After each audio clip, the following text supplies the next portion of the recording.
When you change your attitude, you will change the world you live in. Hi, welcome to the Self Up. This time, I want to talk about the book Attitude is Everything by Jeff Keller. This book discusses the importance of one's attitude and behavior in achieving success. It is so important that there is even a parable, change your attitude, and your life will change.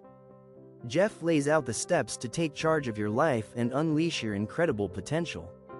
He also speaks from his experience of making a career change from being a lawyer to becoming a famous speaker of his time. I summarized it into 3 key points from this book. First, our attitude is the window to the world.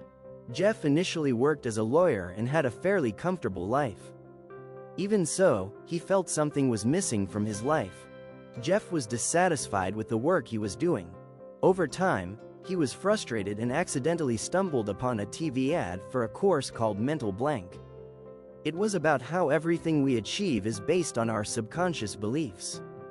From the course, Jeff started to read more about this topic. His life slowly changed. It all started when he changed his negative attitude into a positive one. 4 years later, Jeff decided to quit his job as a lawyer and become a speaker helping others to change their lives.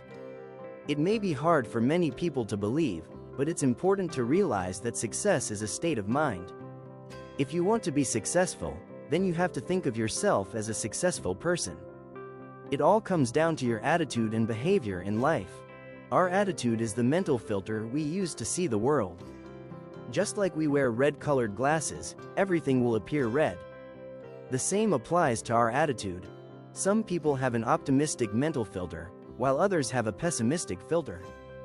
This is the difference between I can and I can't. People with a negative attitude think of problems, while people with a positive attitude think of possibilities. Try to remember, when you were a child and started learning to walk, you must have failed many times. But in the end, after many failures, you can walk well. But as we get older, we don't see the world the way a child does. Our minds are filled with criticism, stories of past failures and rejections that eventually affect our attitude towards the world. Therefore, it is important to erase all negative past experiences that often hold us back and hinder our performance. Remember, when you start something, you have a fresh start and there is no relevance to past failures. There is an interesting phrase, we become what we think about. Jeff introduces the idea of dominant thoughts. So, a dominant thought is something that occupies our daily thoughts. If we constantly think about a goal, then we will take steps to move towards that goal. With a negative attitude, we will never take that first step. If we keep thinking negatively, then we will produce negative actions. Instead, we must practice positive thinking. Always think positively until it becomes a habit. Ultimately, this belief will get us where we are now, and the way we think about things from this point forward will take us into the future. Second, be wary of speech. Words have tremendous power. Jeff believes that words can build the future, destroy opportunities, or help maintain the status quo in life. Your choice of words will determine your personality. Remember, thoughts will become speech. Speech will become belief. Beliefs will become actions. And actions will become results. Earlier we talked about the importance of taking care of your mind. So this time we must watch our speech carefully. There is an interesting example in this book. Tom was a salesperson in a company. He has the thought that he's not very good at sales. This thought doesn't just come up once, but is repeated in his daily life hundreds or even thousands of times. From these thoughts, Tom started using speech to support his thoughts. He told his friends and colleagues that he would never make it in sales, or that he hated making sales calls. These words were uttered often, even when he was talking alone. Eventually, these words reinforced his belief that he would never make it in sales, and that he would never make much money. Because Tom doesn't believe in his ability to sell, he takes little action or engages in unproductive activities. This then led to his very poor work performance. This is an example of the power of words. What you say about yourself can start to come true if you're not careful. You can practice being mindful of your words and start by answering the question, "How are you?"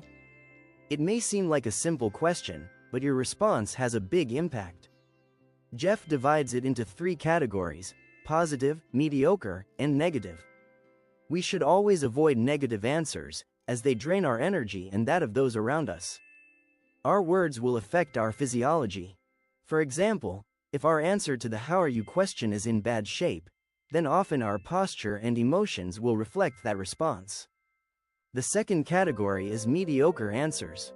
These are answers, such as yes, so. People who respond like this will lose their energy, so this gives mediocre results. The third category is the positive response. This is the response that Jeff recommends when we answer the question "how are you doing" with answers like great, super, amazing, and so on. While this may sound a bit over the top to some, it will help boost confidence and create a positive outlook. Third, check your immediate circle. There's an interesting saying: you become part of your surroundings. Ultimately, you will be the average of all the people you spend time with. The people we spend most of our time with will determine our perspective and future, as they greatly influence our thoughts and subsequently our actions. Jeff categorizes people into 2 types: toxic people and nourishing people. Toxic people are always thinking of negative things. They try to drag you into their circle. They tell you about all the things you can't do, and they suck all the positive energy out of you. On the contrary, nourished people are positive and supportive. They are happy people and live their lives with a sense of joy. By being around them, you will feel better. Take another look at your immediate circle. Has your circle been toxic or nourishing? Thoughts will become speech. Speech will become belief. Beliefs will become actions. And actions will become results. A mind that is awake will give extraordinary results. Please comment in the comments column what lessons you learned when you read this book. Thanks for watching and being a part of the Self-Up community. If there's a specific book or subject you're curious about, drop a comment below. Remember to subscribe and turn on notifications for more videos on books, motivation, and self-development. Keep growing, and I'll see you next time.